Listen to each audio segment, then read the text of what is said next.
Audio Jungle.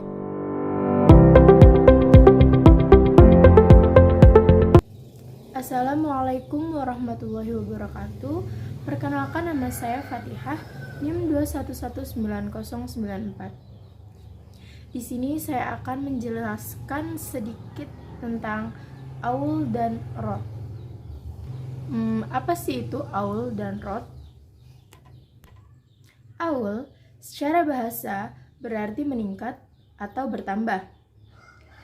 Sedang menurut istilah ahli fikih, aul adalah meningkatkan angka asal masalah yang diperoleh dari jumlah total perolehan atau siham masing-masing ahli waris. Nah, yang selanjutnya itu rod.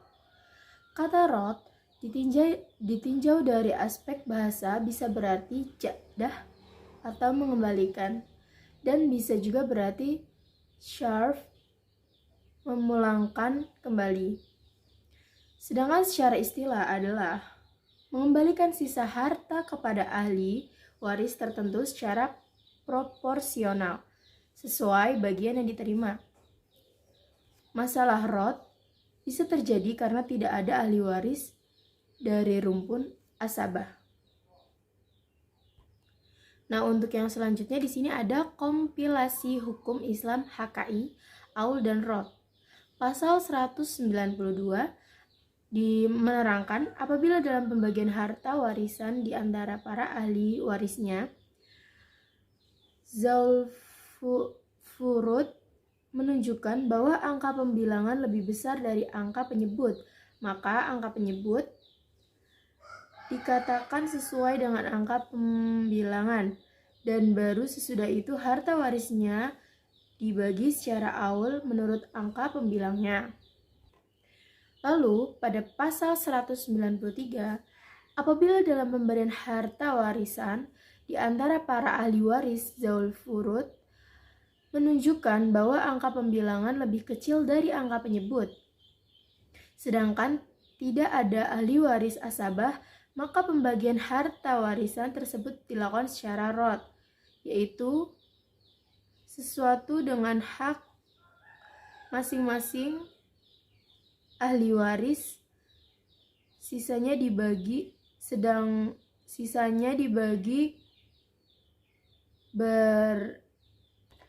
berimbang di antara mereka. Nah, untuk yang selanjutnya di sini juga ada latar belakang aul dan rod. Kasus aul ini terjadi di Khalifahan II masa Khalifah Al-Rashidin. Disebabkan tidak pernah munculnya persoalan dimaksud di masa Nabi dan Khalifah Abu Bakar. Kasus aul yang pertama kali terjadi adalah asal masalah 6 aul ke-7, sebab warisannya terdiri dari seorang suami dan 2 orang saudara perempuan kandung, yang masing-masing memiliki faroh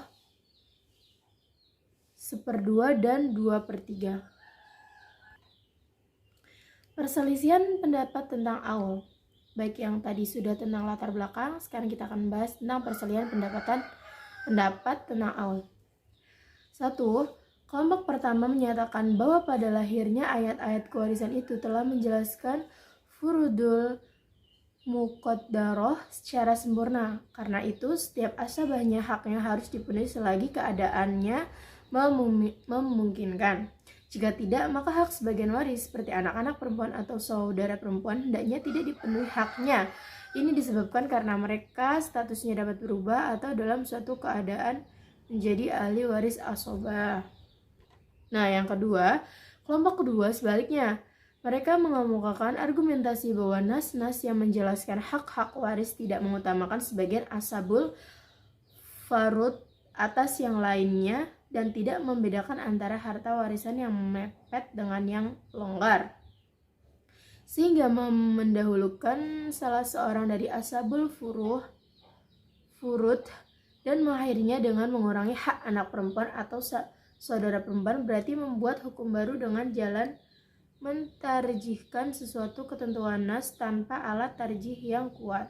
Baik, untuk selanjutnya di sini ada cara mengerjakan atau menyelesaikan masalah aul yang akan dijelaskan oleh teman saya.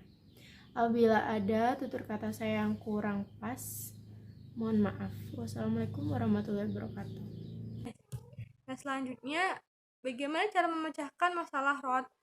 Nah, dalam memecahkan masalah rot ada dua cara. Yang pertama, rot dalam hal ada suami atau istri, dan yang kedua, rot dalam hal tidak ada suami atau istri pewaris. Jadi begitu, ada dua cara. Yang pertama, kalau ada suami atau istri, dan yang kedua, kalau tidak ada suami atau istri pewaris. Nah, sekian dari saya. Wassalamualaikum warahmatullahi wabarakatuh. Bahwa rot itu diberikan kepada ashabul furud terkecuali suami atau istri pewaris. Nah, begitu juga ayah atau kakek pewaris. Pendapat inilah pendapat yang terpilih karena didukung oleh pendapat kebanyakan mayoritas ulama seperti Ali bin Abi Thalib, Umar, jumhur sahabat dan tabi'in, yang diikuti oleh Abu Hanifah, Ahmad bin Hanbal, fuqaha mutakirin dari mazhab Malikiyah, Syafi'iyah, Syiah, Saidiyah, dan Imamiyah. Dan dipedomani oleh pendapat kedua ini adalah dari ayat Quran surat Al-Anfal ayat 75, ditambah dengan praktik yang pernah dilakukan oleh Nabi Muhammad SAW. Kemudian pendapat lainnya menyatakan bahwa adanya rot itu bagi seluruh ashabul furud termasuk suami atau istri pewaris. Nah, menurut kadar bagian masing-masing. Ini adalah pendapat Utsman bin Affan dengan pertimbangan logika yang dikiaskan pada masalah kebalikan, yakni awal. Dari beberapa pendapat fuqaha penara ini ada dua pendapat yang kontroversial di dalam satu pendapat besar. Nah, kemudian ada ahli waris yang berhak tidaknya mendapatkan roh.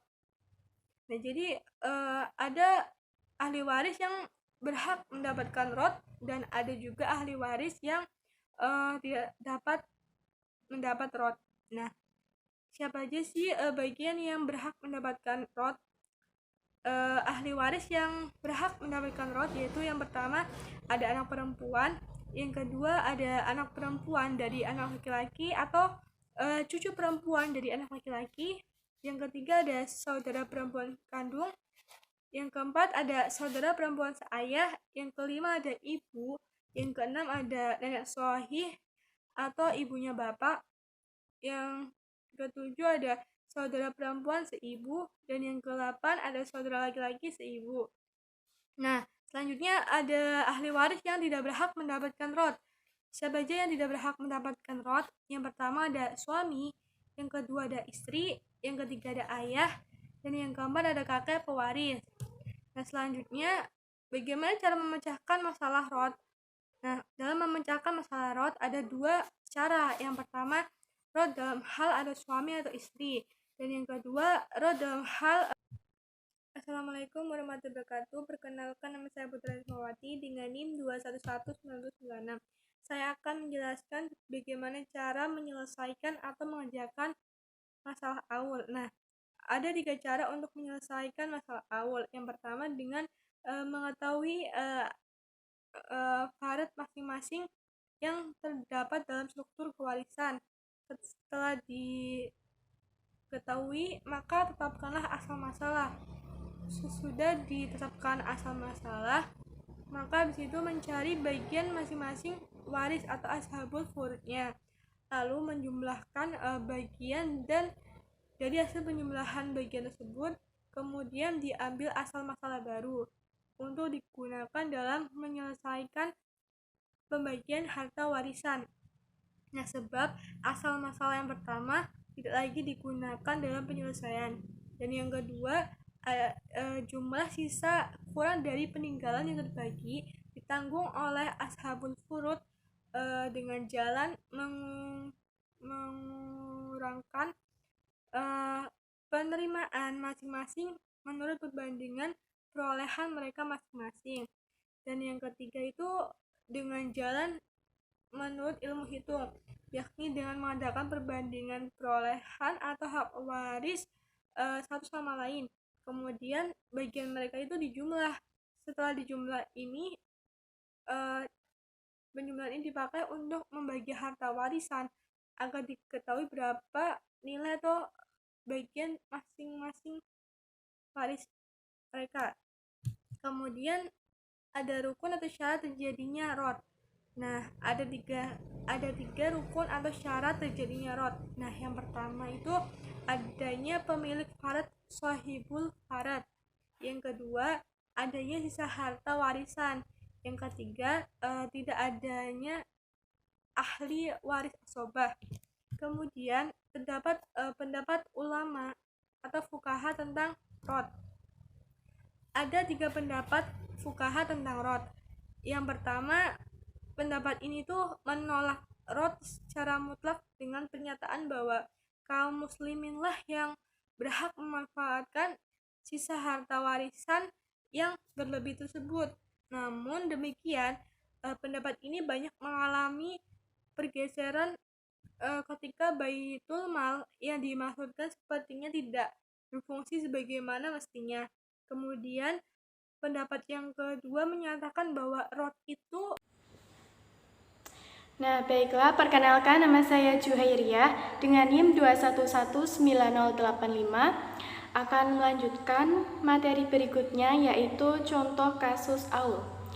Sebuah contoh kasus aul dengan penyelesaian 3 jalan, yaitu, contohnya, jika seorang meninggal dunia meninggalkan ahli waris, yaitu istri, ayah, ibu, dan seorang anak perempuan serta seorang cucu perempuan dari anak laki-laki. Harta yang ditinggal yaitu 648.000. Maka penyelesaian cara yang pertama itu ditulis dulu semua ahli warisnya dan fardnya. Jadi istri fardnya 1/8, ibu fardnya 1/6, ayah fardnya 1/6 juga, 1 orang anak perempuan fardnya setengah, 1 orang cucu perempuan dari anak laki-laki fardnya 1/6. Maka asal masalah yang diambil itu 24. Kemudian pembagian atau perolehan. Istri memperoleh 3, ibu mendapatkan 4, ayah bagian atau perolehannya yaitu 4, 1 orang anak perempuan perolehannya 12, dan 1 orang cucu perempuan dari anak laki-laki perolehannya 4. Maka jumlah seluruhannya yaitu 27. Dari sini maka diselesaikanlah pembagian harta warisan tersebut dengan menggunakan asal masalah baru, yaitu 27. Sehingga istri tadi perolehannya kan 3/27 dikali harta warisannya yaitu 648.000 sama dengan 72.000.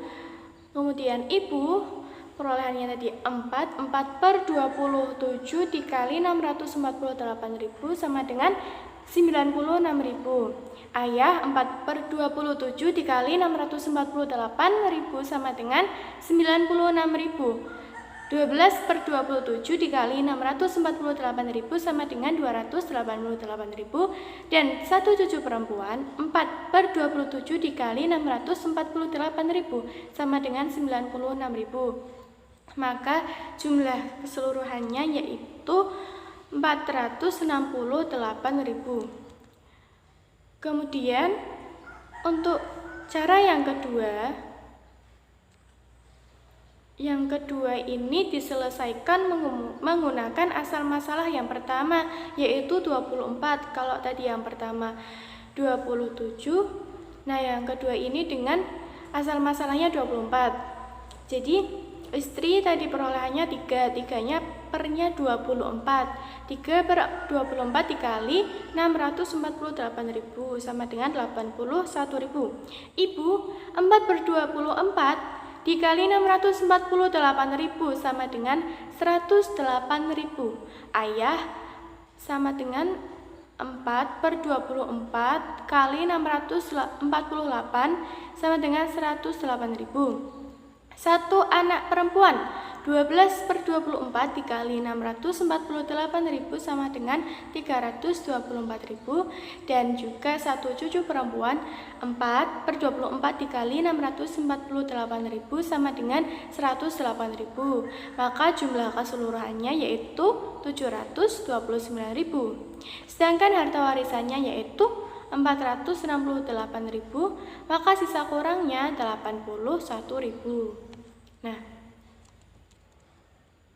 kemudian untuk cara yang ketiga, kekurangannya kan tadi 81.000. Ini ditanggung oleh masing-masing ahli waris berdasarkan besar kecilnya perbandingan perolehan atau hak mereka. Sehingga untuk itu diperbandingkan lebih dahulu hak atau bagian mereka, yaitu 1/8 perbandingannya 1/8, 1/6, 1/6, setengah, 1/6. Maka 3 bagi 4, maka yang diambil itu 3, 4, 12, 4. Maka ini 27. Dari sini kemudian para waris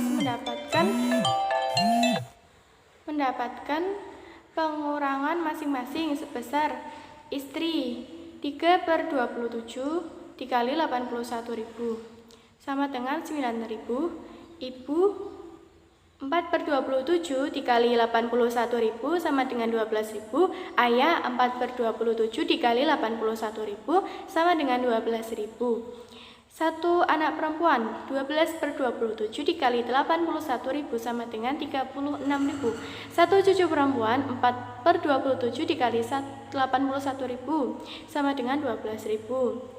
Maka jumlahnya itu 81.000. Nah, dengan demikian diperoleh yang didapat berdasarkan penyelesaian dengan asal masa pertama yaitu 24 harus dikurangkan lagi dengan jumlah yang didapat berdasarkan perbandingan jumlah saham atau bagian mereka atau sebagai pengurangan atau potongan, sehingga hasil akhir perolehan mereka menjadi istri itu 81.000 dikurangi 9.000.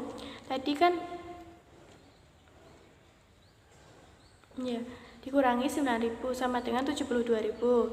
Ibu 108.000 dikurangi 12.000 sama dengan 96.000. Ayah 108.000 dikurangi 12.000 sama dengan 96.000. Satu anak perempuan 324.000 dikurangi 36.000 sama dengan 288.000. Satu cucu perempuan 108.000 dikurangi 12.000 sama dengan 96.000. Maka jumlah keseluruhannya yaitu 648.000. Jadi sesuai dengan harta warisan yang ditinggalkan. Selanjutnya penyelesaian menurut cara ketiga. Nah, harta warisan yang akan dibagikan sejumlah 648.000.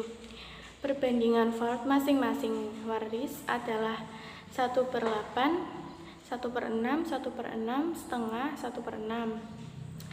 Nah, harta warisan sebesar 648 ini dibagi 27 sama dengan 24.000. Dari cara ketiga ini dapat diketahui bahwa harta atau nilai per satu bagiannya adalah 24.000. Untuk hasil penyelesaian terakhirnya cukup mengembalikan besarannya bagian masing-masing waris dengan harta tiap satu bagiannya, sehingga istri kan tadi mendapatkan bagiannya 3 dikali 24.000 sama dengan 72.000. Ibu 4 dikali 24.000 sama dengan 96.000. Ayah 4 kali 24.000 sama dengan 96.000. Satu anak perempuan 12 dikali 24.000 sama dengan 288.000. Satu orang cucu perempuan 4 dikali 24.000 sama dengan 96.000. Maka kalau di total seluruhannya yaitu 648.000. Nah, Rod menurut dua versi sahabat. Menurut sahabat Ali bin Abi Thalib, pendapat Ali tentang penyelesaian masalah Rod, Ali dikatakan sebagai orang pertama yang mula-mula berpendapat dan menyelesaikan masalah Rod ini, menyatakan bahwa Rod tidak diberikan kepada salah seorang suami atau istri pewaris karena Rod dimiliki dengan jalan rahim atau nasab, sedangkan mereka mewarisi dengan sebab nikah, sehingga kalau dikelompokkan mereka tergolong waris sababiyah bukan nasabiyah. Dan dengan sebab ini pula dinyatakan bahwa satu kekerabatan akan putus karena kematian. Nah, operasional metode perhitungan menurut Ali bin Abi Thalib yaitu sesuai dengan maksud dan alasan-alasan yang dikemukakan dalam pendapat pertama ini. Maka operasional metode perhitungan penyelesaian masalah Rod ini berhubungan dengan cara-cara memecahkan masalah Rod.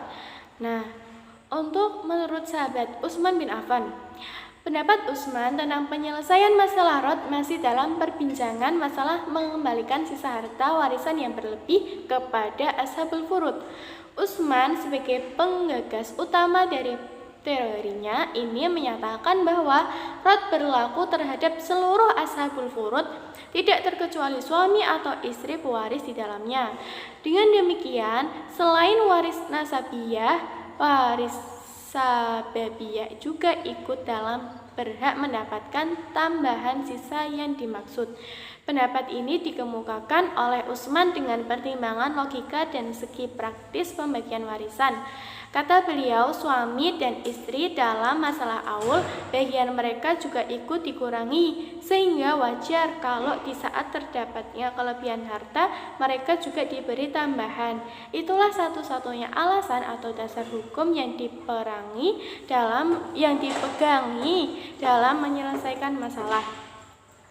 Kemudian operasional metode perhitungan menurut Utsman bin Affan yaitu menyatakan bahwa suami dan istri pewaris juga termasuk waris yang berhak untuk mendapatkan Rod. Contoh kasus Rod, seorang meninggal dunia dengan meninggalkan waris yaitu seorang suami, seorang anak perempuan, dan harta warisan sejumlah 84.000. Cara pembagiannya, suami mendapatkan seperempat dikali 84.000 sama dengan 21.000. Satu anak perempuan mendapatkan setengah dikali 84.000 sama dengan 42.000. Jumlahnya yaitu 63.000. Maka sisa lebihnya adalah 21.000. Yang demikian dapat digambarkan sebagai berikut. Sisa lebih yang akan dirodkan adalah jumlah harta warisan dikurangi dengan fard yang telah dikeluarkan untuk suami dan seorang anak perempuan, yaitu 84.000 dikurangi 63.000 sama dengan 21.000, atau tersisa sebesar seperempatnya ya harta warisan yang ditinggalkan pewaris. Karena suami tertolak atau tidak berhak menerima kelebihan tersebut, maka sisa yang 21.000 itu diberikan kepada seorang anak perempuan sepenuhnya karena ia hanya satu orang dan tidak bersama dengan waris dari golongan yang lain. Kalau suami tersebut bersama-sama dengan waris zawil furud yang terdiri dari beberapa golongan, maka pemecahannya adalah dengan membagi sisa kelebihan tadi kepada mereka berdasarkan perbandingan fard masing-masing. Seperti adanya ibu pewaris selain seorang anak perempuan di atas. Suami mendapatkan 1/4 dikali 84.000 sama dengan 21.000 dikeluarkan lebih dahulu, kemudian sisanya yaitu 63.000 dibagikan kepada seorang anak perempuan dan ibu dengan fard masing-masing, lalu ditambah dengan kelebihannya yang dibagi menurut perbandingan kadar fard yang telah diperoleh secara furudul muqaddarah.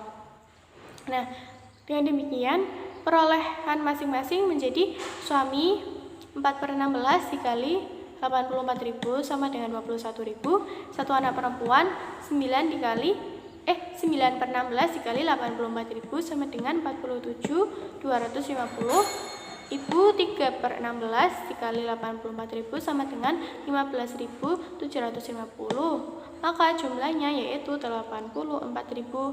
Dengan cara seperti ini, maka bisa dibuktikan bahwa suami tidak termasuk orang yang mendapatkan rod. Dapat dilihat pada perolehannya sebesar 21.000, harta warisan yang dibagi sejumlah 84.000, maka seperempatnya fard suami berarti seperempat dikali 84.000 sama dengan 21.000. Seorang anak perempuan dan ibu yang masing-masing mendapat 47.250 dan 15.750 sudah termasuk di dalamnya tambahan sisa dari harta warisan yang berlebih sebesar 1/12-nya. Sebab seandainya mereka tidak mendapatkan tambahan sisa kelebihan itu, tentunya perolehannya mereka berdasarkan fardnya saja. Anak perempuan setengah dikali 84 sama dengan 22.000, dan ibu seperenam dikali 84 sama dengan 14.000. Kalau dijumlahkan semuanya nomor 1 dan 2, maka harta warisan berjumlah 84.000, berarti masih ada kelebihan sebesar 7.000. Nah, kelebihan itu dibagi secara berimbang kepada anak perempuan dan ibu.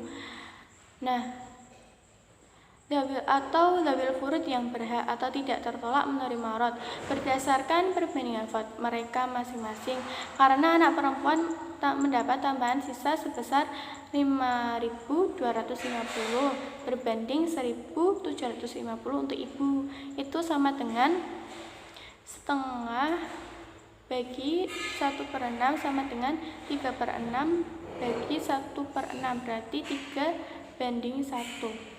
Nah, demikian penjelasan aul dan rod dari kelompok kami. Mohon maaf apabila ada kesalahan dalam pemaparan. Sekian dari kami. Wallahul muwaffiq ila aqwamit thoriq. Wassalamualaikum warahmatullahi wabarakatuh.